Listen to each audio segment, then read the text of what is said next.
I started noticing the emails after I took a new job working from home. At first, I assumed they were spam, automated messages, glitches, the kind of thing you delete without thinking. But then I realized something that made my stomach drop. They were being sent from my own email address. The first one arrived at 1:09 a.m. The subject line was blank. The body contained a single sentence. "You left the bedroom light on." I was sitting in my bedroom when I read it. The light was on. I stared at the screen, then slowly looked up at the lamp beside my bed, half expecting it to turn off on its own. It didn't. I laughed it off, nervous and confused, and told myself it was some kind of spoofed email. A prank. Maybe malware. I changed my password immediately. The next night, another email arrived. "You lock the door twice now." That's new. My heart started pounding. I do lock the door twice. Always have. It's a habit I picked up years ago. I don't remember telling anyone about it. I checked the sender information, the IP addresses, the login activity. Nothing unusual. No sign of unauthorized access. The emails were legitimately sent from my account, but not from any device I owned. The third email came while I was in the kitchen making coffee. "You're standing very still." I froze. My hands were gripping the edge of the counter. I hadn't moved in several seconds. Slowly, I turned in a full circle, scanning the apartment. Everything looked normal. The door was locked. The windows were closed. The hallway outside was empty. I packed a bag and stayed with a friend that night. The emails continued anyway. "You sleep on your side when you're scared." "You stopped breathing for 7 seconds last night." "You should get more rest." I stopped opening them. I set up filters, blocked my own address, reported it to my provider. It didn't matter.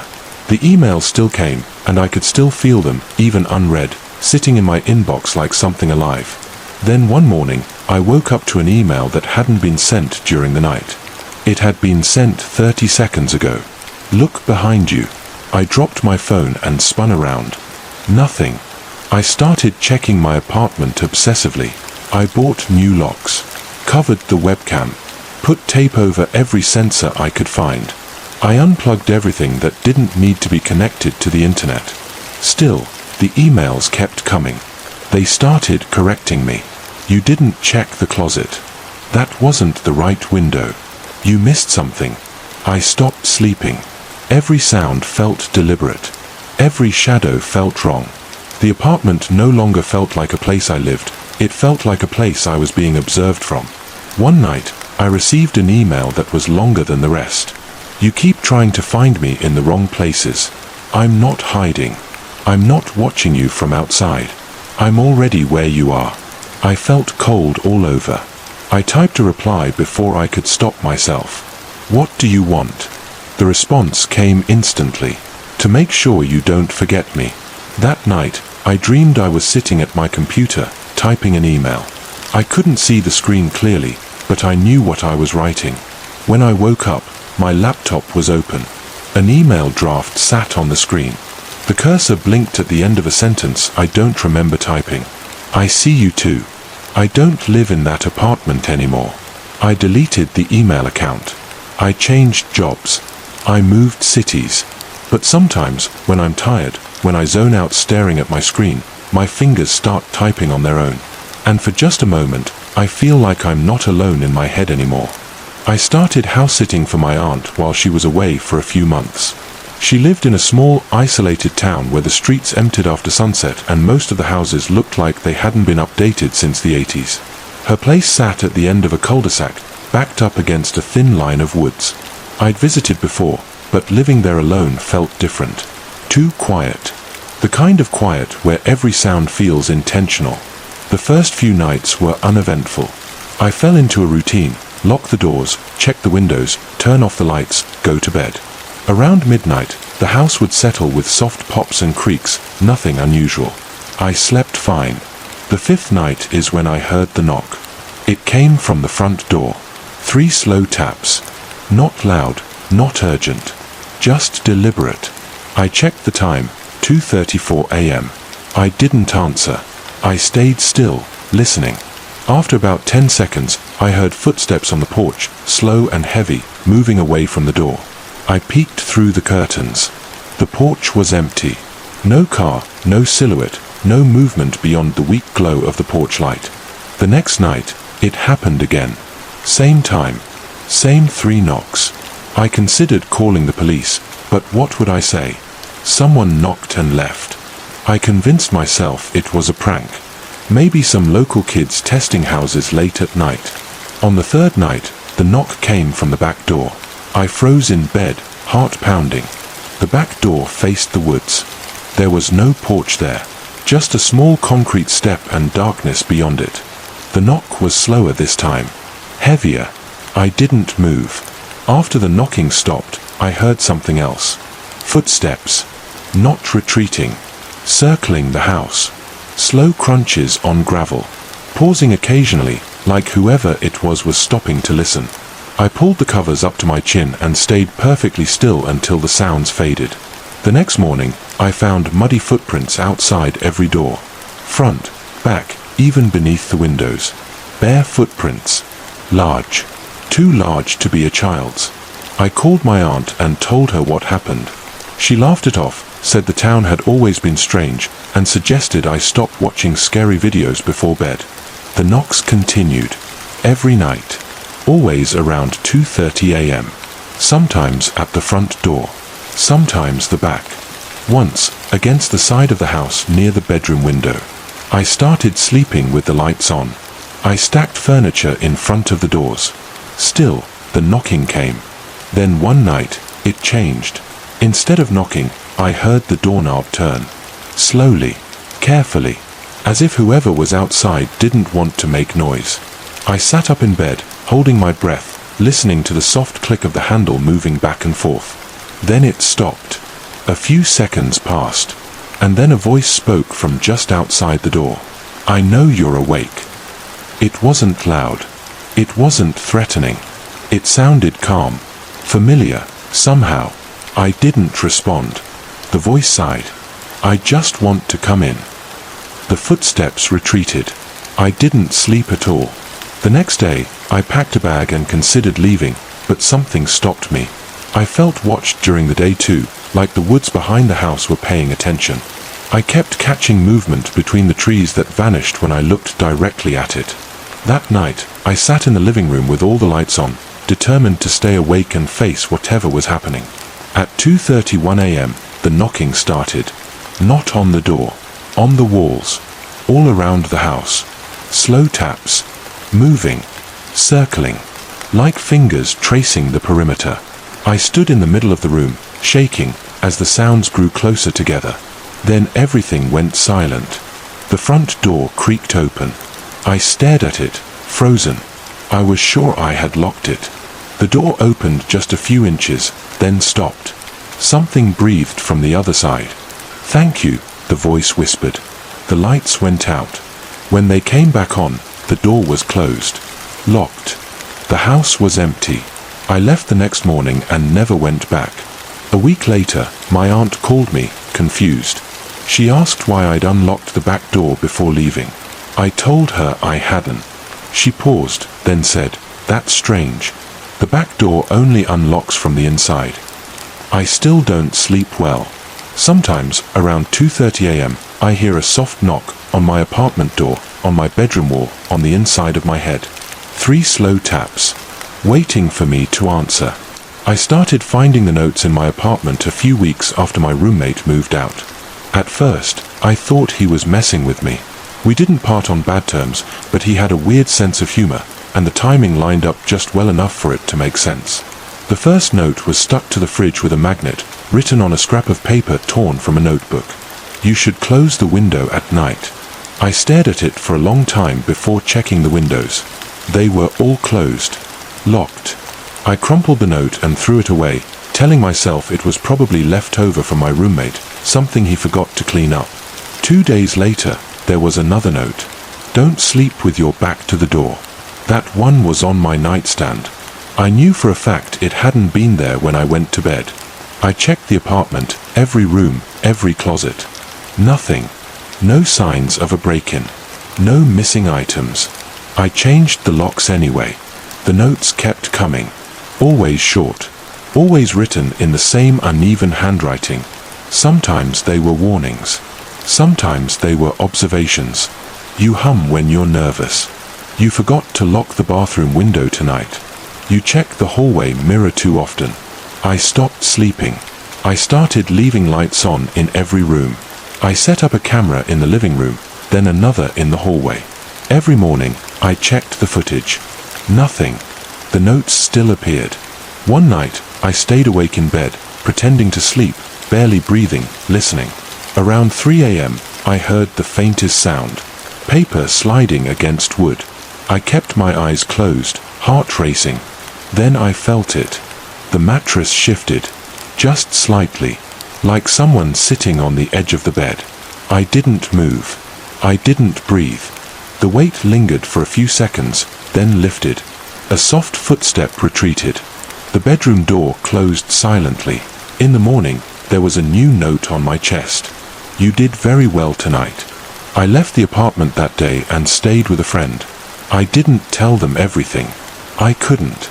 I tried to convince myself that once I left, it would stop. It didn't. The notes started appearing in my car, on my desk at work. Once, folded neatly inside my jacket pocket. You shouldn't run. You're safer when I can see you. The last note came yesterday. It was stuck to my bedroom mirror in my new place. You forgot something. I don't know what I forgot. I don't know what it wants. But every night now, when I lie down, I make sure I don't turn my back to the door. Just in case it's watching. I started getting phone calls from my own number about a month ago. The first time it happened, I was brushing my teeth before bed. My phone buzzed on the bathroom counter, and when I glanced at the screen, my stomach dropped. The caller ID showed my name. My number. I assumed it was a glitch, maybe a spam call spoofing my contact info. I let it ring. It stopped after about 10 seconds. No voicemail. The next night, it happened again. Same time. 11:58 p.m. This time, I answered. There was no greeting on the other end. Just silence. Not dead silence. There was a faint background noise, like air moving through a room. Hello. I said.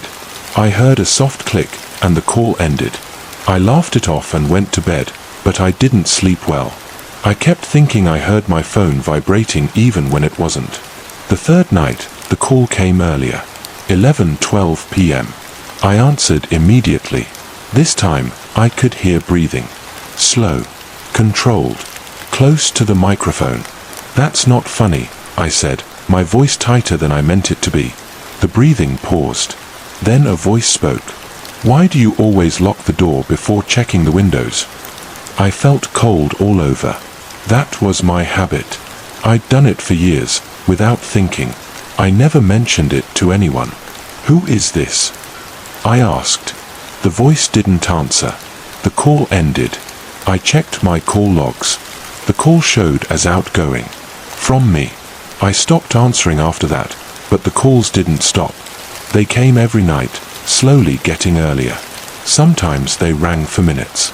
Sometimes they stopped the moment I picked up my phone, like whoever was calling knew. Then the voicemails started. I'd wake up to notifications and find recordings that were just a few seconds long. At first, it was silence. Then faint sounds. Footsteps. A chair creaking. A door opening. Sounds from inside my apartment. One voicemail was longer than the rest. I heard myself breathing. Not recorded through the phone. Breathing the way you do when you're asleep. I didn't recognize when it was recorded, but I knew it was me. I went to my service provider. They couldn't explain it. There was no evidence of call forwarding. No duplicate SIM. No suspicious activity. According to their system, all the calls originated from my device. I stopped bringing my phone into the bedroom. I left it charging in the kitchen at night. The calls still came. One night, I woke up to the sound of my ringtone. Not from the kitchen. From beside my bed. My phone was on the nightstand. I hadn't brought it there. I stared at it as it vibrated, my number glowing on the screen. Slowly, I answered. This time, there was no breathing. Just my voice. Calm. Quiet. Speaking slowly. "You keep missing it," it said. "I only exist when you're not paying attention." "What are you?" I whispered.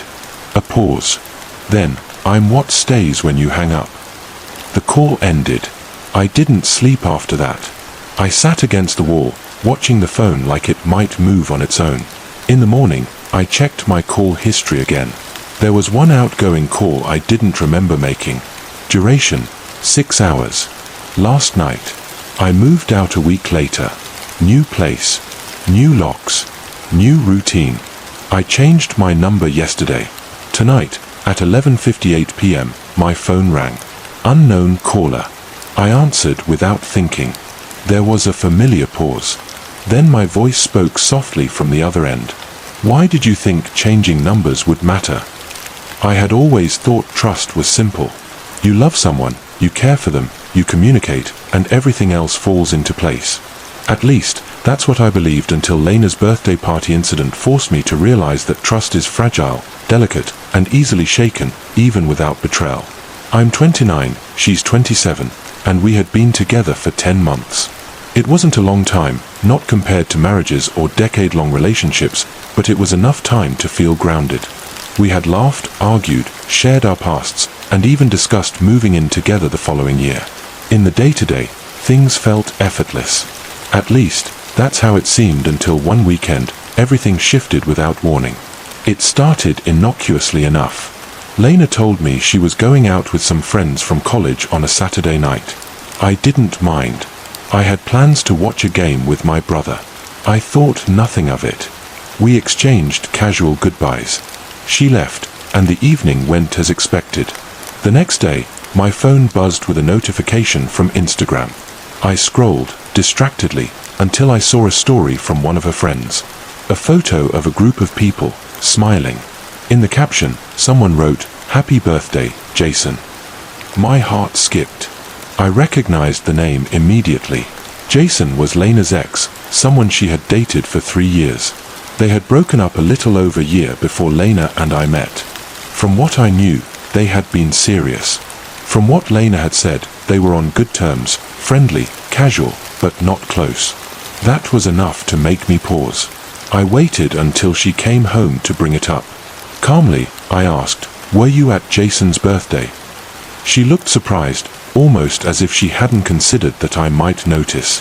Then she said yes, quickly adding that it wasn't a big deal, just a group gathering, and she hadn't thought it mattered. Her words were calm, but the tone felt hollow to me. It wasn't about jealousy.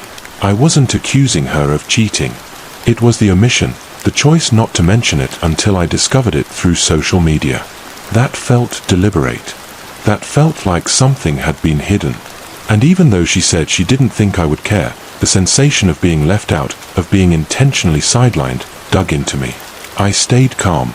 I didn't raise my voice. I didn't accuse her. I just expressed that I would have appreciated knowing beforehand. She got defensive, saying I was overreacting, that she hadn't hidden it. But in that moment, I knew what hiding felt like. It was in the absence of transparency, in the unspoken choice to let the truth remain obscured. It was a decision she had made, perhaps small, but impactful. The evening was tense. We didn't fight outright, but the air between us shifted. She said she didn't want to make it a big deal. I nodded, understanding, but my gut told me this was more than just a minor oversight. It wasn't the party. It was how she handled it. How she dismissed my feelings. How she prioritized her comfort over honesty. Over the following days, things didn't improve. Awkward conversations popped up. She insisted I was overthinking. I tried to let it go, but the feeling of unease lingered, persistent. Every interaction carried a subtle tension, a reminder that we might not align in our expectations of trust and communication. 10 days later, I realized something critical. Lena hadn't lied in the traditional sense, but the intent to obscure the truth was there. She admitted she hadn't told me about the party because she knew how I would react. That confirmation struck me harder than I expected. It wasn't just about secrecy, it was about the fundamental difference in how we approached honesty in a relationship. She felt the need to manipulate the situation to avoid conflict. I felt the need to be treated as an equal partner, deserving of transparency. We didn't argue. There were no dramatic confrontations, no shouting matches. Instead, there was a quiet, mutual understanding that forcing the relationship forward would only create more harm. We separated not with anger, but with the recognition that our values did not align. Looking back, I realized this wasn't a failure of affection. Lena and I cared for each other deeply, but love alone is not enough. Trust and communication are the frameworks that allow love to endure. Without them, even the best intentions can crumble under the weight of withheld truths. The experience left a mark, yes, but it also taught me something invaluable. I learned to recognize the subtle signs of misalignment, to honor my instincts, and to understand that uneasy feelings in a relationship are not to be dismissed lightly. Sometimes, the kindest thing you can do for yourself, and for someone you care about, is to step away before the erosion becomes irreparable.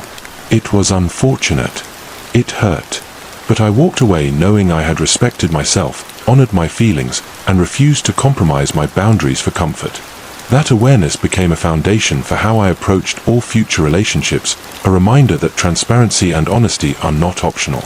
They are essential. And that is a lesson worth every ache, every sleepless night, and every moment of quiet reflection. I had always dreamed of having a home that felt entirely mine. Not just a space to live, but a place where I could express myself freely, creatively, without rules or judgments. When I finally bought my house, a modest place in a quiet neighborhood, I knew I had found that freedom. There was no homeowners association, no committee dictating what shades we could use or how our garden should look. It was liberating, the kind of autonomy that made every morning feel like a blank canvas. I had a vision in mind. Soft, playful, and welcoming. I wanted my house to feel like it invited people in, like it reflected joy in the same way a warm smile can. I chose a soft peach color for the walls, with accents of sage blue and muted pink to highlight architectural details. Every choice felt intentional. Every color and shade carefully considered to reflect light, warmth, and personality. My yard was an extension of that vision, wildflowers swaying freely, sunflowers towering proudly, garden flags fluttering in gentle arcs, and a small little free library where neighbors could exchange books. I imagined children running up to pick out a story, a feeling of community threaded through something as simple as a shared book. But, of course, not everyone appreciated my vision. Paul, my neighbor, had lived in the neighborhood for 15 years, long before I moved in. He had an air of permanence about him, a sense that his way of seeing the world was the only correct one. He didn't want wildflowers. He didn't want pink accents. He didn't want creativity, whimsy, or anything that might hint at joy over order. His idea of a house was neutral, beige, and safe. Color, to him, was a challenge, a threat to the monotony he had built around himself. The complaints started immediately. Every time a new brushstroke of color appeared, Paul had an opinion. Every new plant or whimsical decoration earned a glare. He stopped by more frequently than was necessary, often leaning against the fence, arms crossed, frowning as if the world had wronged him personally. I tried to be polite. I smiled. I nodded. I reminded myself that people are entitled to opinions, even when those opinions feel unfair. But over time, the constant judgment began to feel suffocating. My space, my sanctuary, was being invaded, not physically, but mentally, emotionally, by someone who refused to accept difference. One weekend, I decided to paint custom pavers with my niece. She was 15, full of excitement and imagination, and she loved the idea of leaving our mark on the yard. We painted turtles, ladybugs, birds, and other cheerful designs, each stroke a testament to creativity, patience, and joy. I imagined the pathway welcoming anyone who walked by, a small burst of happiness in an ordinary day. But before we had even finished, Paul appeared. He leaned over the fence, arms crossed, his face a mixture of irritation and disbelief. "What are you doing now?" he asked, his tone dripping with disdain. I smiled faintly, hoping to diffuse the tension. "We're painting pavers. My niece and I thought it would be fun." He shook his head, muttering about eyesores and disrespect, as though the entire concept of joy were offensive. I took a deep breath, steadying myself. I wasn't angry. Not yet. I wanted to respond calmly, to assert my boundaries without creating unnecessary conflict. And so I said, "Paul, it's time for you to grow up and get over what I'm doing with my house." The words surprised even me. I hadn't intended to be confrontational, but they felt necessary. I couldn't continue bending to his disapproval. He sputtered, incredulous. He told me I had no right to speak to him that way, that I was being disrespectful. I told him simply, "Go away, get a life." If he had so much energy to complain about a house color or a few painted pavers, perhaps he needed a hobby or a distraction. He stormed off, muttering under his breath, leaving me with my niece, who was quietly giggling at the spectacle. It wasn't the first time I'd defended my choices. It wouldn't be the last. Over time, I came to understand something important. The people who feel compelled to control others are rarely happy themselves. Paul wasn't angry because of me. He was angry because he had convinced himself that joy and color were threats, that someone else's happiness somehow diminished his, and no amount of explanation or politeness would change that.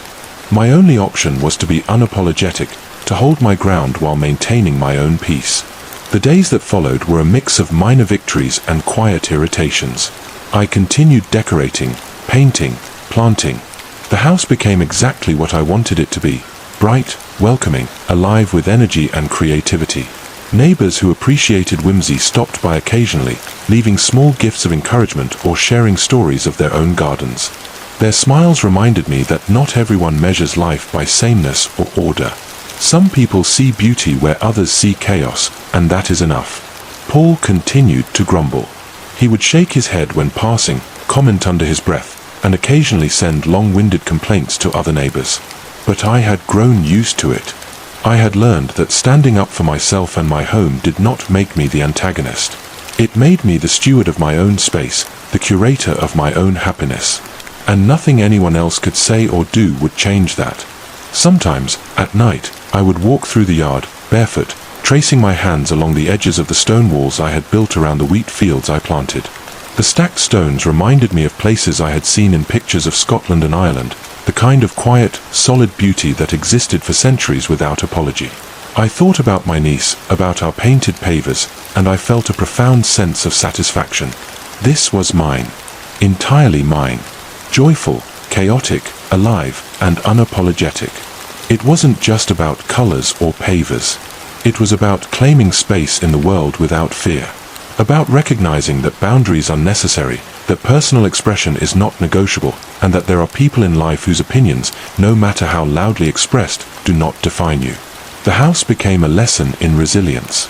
Each flower, each painted stone, each laugh echoed through the yard as a reminder that joy is not optional and that standing firm in one's values is not selfish. It is survival. And so, every morning, I wake, make coffee, and step onto the porch. The sun falls softly on the painted walls, the wildflowers swaying in the gentle breeze. Children run along the path, stopping to pick a flower or read a book from the little library. The laughter, the light, the simple, unremarkable happiness feels like victory. Not over Paul, not over anyone else, but over the fear of being unseen, unheard, or diminished. I learned, in a quiet and profound way, that the beauty of life is not measured by the absence of opposition. It is measured by the courage to live authentically, unapologetically, and without fear. Paul may never understand. He may never appreciate it. But I do. My home is mine, my joy is mine, and in that, I am entirely free. I live alone in a rural area, the kind of place where the nights are so quiet you can hear your own heartbeat if you stop moving. My house sits at the end of a long gravel road, surrounded by trees on all sides. No neighbors close enough to see lights, no street lamps, no passing traffic after dark. I moved here because I wanted peace. For a while, I had it. The first strange thing was the radio. I don't remember turning it on. I woke up around 3 a.m. to the sound of static drifting through the hallway. At first, I thought it was coming from outside, maybe interference from a distant signal bouncing through the trees. But when I sat up in bed and listened more closely, I realized it was coming from the living room. I don't own a radio. At least, I didn't think I did. I crept down the hallway, every floorboard groaning under my weight. The sound grew louder as I approached the living room. Sitting on the coffee table, glowing softly in the dark, was a small portable radio. Old-fashioned. Silver casing. An antenna bent slightly to the side. The static was thick, uneven, like breathing. I stood there for a long time, staring at it. I knew, with absolute certainty, that I had never bought that radio. I don't collect antiques. I don't even listen to broadcast radio. My phone does everything I need. I reached out and turned the dial. The static stopped. Relief washed over me so quickly it almost made me dizzy. I unplugged the radio and stood there, waiting. Nothing happened. The house was silent again. I told myself I must have forgotten it. Maybe it belonged to the previous owner. Maybe I had unpacked it without remembering. Stress does weird things to memory. I went back to bed. The next night, the radio turned on again. Same time. 3 a.m. This time, when I walked into the living room, the static faded as I approached, resolving into something else. A voice. Quiet. Warped. Like it was being stretched through water. Still there. I froze. The voice repeated itself, looping unevenly. Still there. Still there. My chest tightened. I unplugged the radio again, hands shaking, and shoved it into a kitchen drawer. I didn't sleep after that. The following morning, the drawer was empty. The radio sat back on the coffee table. I started paying attention after that. Listening. Watching. The house felt different at night, like it was holding on to something it didn't want to let go of. The darkness in the corners seemed thicker. The silence felt intentional. Each night, the radio turned on at 3 a.m. The static gradually gave way to voices. Sometimes it sounded like one person. Sometimes several. Always distorted. Always just barely understandable. Can you hear us? Don't move. Stay awake. I tried throwing the radio away. I drove it to a gas station trash can miles down the road and left it there. That night, I woke up to static again. It was back on the table. I tried smashing it. The casing cracked. The antenna snapped. The dial broke off in my hand. That night, the radio turned on anyway. The voices were clearer after that. You're doing it right. We see you. I stopped sleeping entirely. I drank coffee constantly, afraid of what might happen if I slept through the broadcast.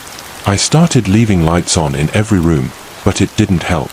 The radio didn't care about light. One night, instead of voices, I heard breathing. Slow. Measured. In time with my own. I unplugged the radio and screamed at it, demanding it stop. The breathing continued, even without power. Then it spoke. Don't pretend you're alone. The voice sounded like mine. I staggered backward, heart pounding so hard I thought I might pass out. The radio crackled, adjusting itself. You listen so well, it said. That's why you were chosen. Chosen for what? I whispered. The radio clicked softly. To remember us. The lights flickered. Every single one in the house went out at once. In the darkness, the radio glowed faintly, its cracked casing pulsing like something alive. Voices poured out of it then. Dozens. Overlapping. Whispering my name. Saying things only I should know. Memories I had buried. Thoughts I had never spoken aloud. I ran. I didn't grab my phone. I didn't grab my keys. I ran barefoot into the trees, branches tearing at my skin, the radio's voices echoing in my head long after the sound itself stopped. I stayed with a friend in another town. I didn't tell them everything. I couldn't. I barely slept. A week later, I went back in the daylight to get my things. The house was quiet. Empty. Normal. The radio sat on the coffee table. Unplugged. Silent. I left it there. I don't live alone anymore. I moved into an apartment in the city. There's always noise. Traffic. Neighbors. Sirens. I sleep better when I'm not surrounded by silence. But sometimes, late at night, when everything finally calms down, I hear it. A faint crackle. A whisper beneath the hum of electricity. Still there. And I know it followed me.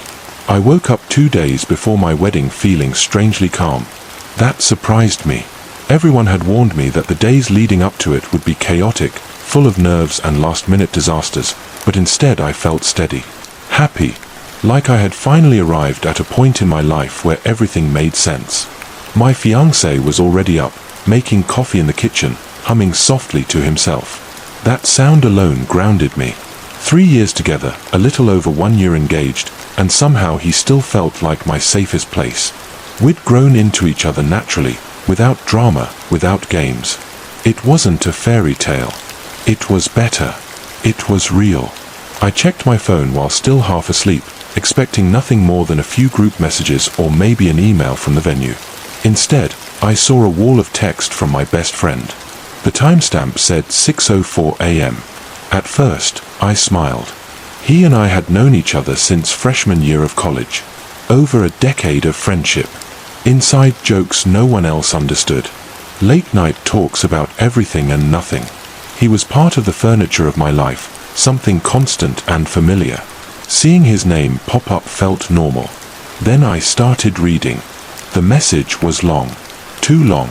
Paragraph after paragraph poured down my screen, each sentence heavier than the last. He wrote about timing, about fear, about how he'd never been brave enough. He wrote about watching me fall in love with someone else and hoping, stupidly, that it would somehow fall apart on its own. He wrote about loving me quietly, patiently, for years. Then came the part that made my stomach turn cold. He asked me to call off the wedding. He said it wasn't too late. He said we could leave, start over, finally be together the way we were meant to be. I stared at my phone, numb. My hands started shaking, not because I was conflicted, but because something sacred had just been ripped open without my consent. I didn't love him like that. I never had. What hurt the most wasn't the confession itself. It was the realization that our entire friendship had been built on something uneven. That while I'd been living honestly, he'd been waiting, watching, hoping for my life to fall apart so he could step in. I felt nauseous. I put the phone down and sat there in silence, listening to the coffee machine finish its cycle, listening to my fiancé move around the kitchen, completely unaware that my world had just tilted. I didn't respond. I couldn't. The next several hours passed in a blur. I went through the motions of the day, nodded when spoken to, smiled when expected. But inside, my thoughts spiraled. How long had he felt this way? Had every supportive word come with an agenda? Had every laugh, every shared memory, been filtered through hope that I'd someday choose him instead? The betrayal sat heavy in my chest. I was also angry. Deeply, quietly angry. Not because he had feelings happen, but because of the timing. 2 days before my wedding. 2 days before one of the most important moments of my life. He hadn't chosen honesty. He'd chosen chaos. By the time my fiancé came home that evening, I was emotionally exhausted. I told him we needed to talk. He could hear it in my voice immediately. He sat down across from me, concern etched into his face, and waited. I showed him the message. I watched his expression change as he read. Surprise first. Then disbelief. Then anger, not directed at me, but at the situation. At the audacity of it. I started apologizing instinctively, words tumbling out of me even though I hadn't done anything wrong. He stopped me gently. He told me I didn't owe him an apology, that I hadn't betrayed him, that this wasn't my fault. That moment alone reminded me why I was marrying him. We talked for a long time. I answered every question honestly, not because he demanded it, but because transparency felt necessary. I even showed him old messages between my friend and me, not because there was anything to hide, but because I wanted him to see the truth as clearly as I did. There had been no emotional affair, no crossed lines, no secret longing on my side. My fiancé admitted that he'd always suspected my friend had a crush on me, but that he believed it was harmless and respectful. Until now. Then he asked me what I wanted to do. That question mattered. He didn't tell me what to do. He didn't claim ownership over the situation. He gave the choice back to me. I told him the truth. That as much as it hurt, I didn't want my friend at the wedding. I didn't trust that he wouldn't try to make the day about himself. I didn't trust that he could sit there and celebrate a marriage he'd just tried to sabotage. We wrote a response together. Short, clear, firm. I told my friend that he had misunderstood our relationship, that the wedding was still happening, and that it would be best if he didn't attend. I made sure the message came from me, not filtered through my fiancé, because I knew how narratives could twist if left unchecked. Then we waited. The hours between sending that message and receiving his reply were agonizing. I checked my phone obsessively. My fiancé asked if I wanted to block him immediately, but I hesitated. Part of me wanted closure. Part of me wanted to believe that after everything, he would respond with grace. He didn't. When the message finally came through, it was longer than the first. And crueler.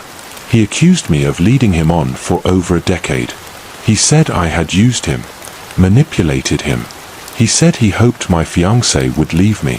He said things I still struggle to repeat, wishes of infertility, of loneliness, of regret.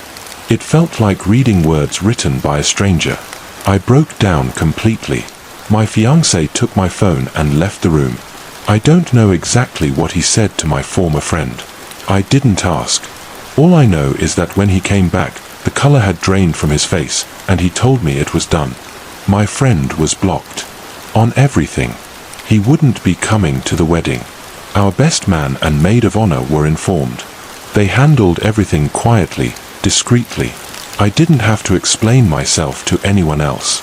I didn't have to relive it again and again. And then, somehow, the wedding day arrived. I expected to feel sadness, grief for the friendship I'd lost. But standing there, surrounded by people who loved us genuinely, something shifted. The absence didn't hurt as much as I thought it would. Not after seeing who my friend really was when he didn't get what he wanted. The wedding was beautiful, joyful, light. I laughed. I danced. I cried the good kind of tears. If my former friend tried to show up, I never knew about it. If he watched from a distance, unseen, that was his burden to carry, not mine. Now, looking back from the other side of the honeymoon, I understand something I didn't before. Love doesn't wait in the shadows, hoping someone's happiness collapses. Love doesn't demand last-minute sacrifices or dramatic gestures. Love respects boundaries. Love speaks up before it turns into resentment. I didn't lose a best friend. I lost an illusion. And in return, I gained clarity, peace, and a marriage built on honesty instead of hidden expectations. Sometimes the hardest endings happen right before the happiest beginnings. And sometimes, letting go is the only way forward. I used to think birthdays were silly. Just another day on the calendar, another excuse to feel older. That was before I learned how much they can hurt when the people you love treat them like they don't matter. I turned 21 on a Sunday. That detail matters more than it should, because it meant there were no work excuses, no late shifts, no unavoidable obligations. Just a day that existed quietly, waiting to be acknowledged. My boyfriend and I had been together for almost 3 years. We met when we were young and figuring ourselves out, and in a lot of ways we grew up together. He lived with his mom. He'd dropped out of school. I was still studying, still trying to build something stable for myself. We talked often about moving in together someday, about the future, about how things would be better once everything settled. Birthdays mattered to me. He knew that. I'd told him more than once. Not in a demanding way, not with expectations of extravagance, just with honesty. I liked feeling remembered, chosen. I liked knowing that once a year, someone paused their world to acknowledge mine. For his birthdays, I always tried. I saved money. I baked cakes from scratch even when they came out a little uneven. I wrote cards that took me hours to finish because I wanted the words to be right. I didn't do it because I expected something in return. I did it because I loved him. The first year, he was great. Thoughtful. Present. It felt balanced. The second year, we celebrated my birthday late. He said he was tired from work. I told myself it was fine. People get tired. Life happens. I swallowed the disappointment and moved on. This year was different. I turned 21. That felt big to me. Not because of alcohol or legality or anything like that, but because it felt like a threshold. Like stepping into adulthood with intention. I bought a new dress weeks in advance, a soft pink one I'd been saving for, imagining how it would feel to wear it out to dinner, maybe take a photo together, something simple but meaningful. All week, I talked about my birthday. Casually, lightly. My birthday's coming up. I can't believe I'll be 21. He nodded, smiled, acted like he heard me. Sunday afternoon, I texted him to confirm our plans. Nothing elaborate. Just checking in. That's when the tone shifted. He replied vaguely, then defensively, then dismissively. He told me he'd already made plans. He said he didn't think it was a big deal. He suggested we celebrate another day, like last year. I stared at my phone, trying to make sense of it. I reminded him that it was my birthday, that I thought we were doing something together. He told me I was overreacting, that I should be grateful he was even willing to reschedule. The words stung more than I expected. I asked why he hadn't told me earlier. He said he forgot, even though I'd mentioned it all week. Then he went out. I stayed home. I changed into the dress anyway, even though there was nowhere to go.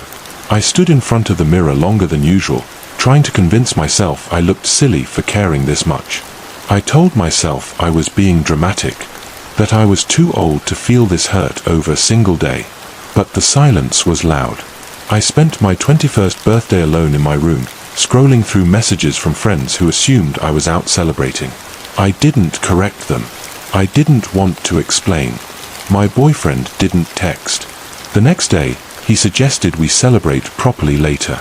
He said I owed him an apology for being ungrateful. Something in me cracked. It wasn't just about the birthday. It was about the pattern. About how my feelings always seemed negotiable, something to be postponed or minimized as long as it was convenient for him. About how effort flowed one way. I didn't respond right away. I needed time to think, to feel without being told how to feel. When I finally did respond, it turned into a long conversation. Messages back and forth that spiraled into something ugly. He accused me of guilt-tripping him. I told him I felt invisible. He told me I was too sensitive. I told him I felt taken for granted. He apologized, but the apology felt hollow, like something he'd learned to say without changing anything. That night, I lay awake staring at the ceiling, replaying our entire relationship in my head. The good moments, the laughter, the comfort, and then the moments where I'd shrunk myself to keep the peace. I realized something terrifying. If this was how he treated something he knew mattered to me, how would he treat bigger things later on? The next evening, I told him I needed to talk. I'd rehearsed the conversation in my head a dozen times. I thought it would break me. It didn't. I told him I couldn't keep doing this. That I needed a partner who showed up without being reminded. Who didn't treat my needs like inconveniences. Who didn't make me feel guilty for wanting to be celebrated. He was shocked. Angry. Then sad. Then desperate. He sent messages I didn't have the energy to answer. Long paragraphs about how he loved me, how he'd change, how he couldn't imagine life without me. Reading them hurt, but they didn't move me the way they once would have. Because love shouldn't require begging for effort. We broke up. I cried for days afterward, not because I doubted the decision, but because letting go of someone you planned a future with always hurts, even when it's necessary. Looking back now, I don't think he was a bad person. I think he was immature, comfortable, unwilling to grow at the same pace I was growing. My 21st birthday didn't look the way I imagined. There was no dinner, no photos, no candlelit moment. But it gave me something else. Clarity. Sometimes the most important gift you receive isn't wrapped, isn't planned, isn't even wanted at first. Sometimes it's the quiet realization that you deserve more than half-effort love. And once you see that, you can't unsee it. I didn't know fear until I realized someone I loved could also be someone who wanted to destroy me. Until that moment, I had always trusted my life would follow a predictable path. Work, small routines, friendships, love, chaotic, yes, but navigable. I never imagined that the person closest to me could turn into the architect of my worst nightmares. I'm 24. I'd just finished my education when I met her. Janice.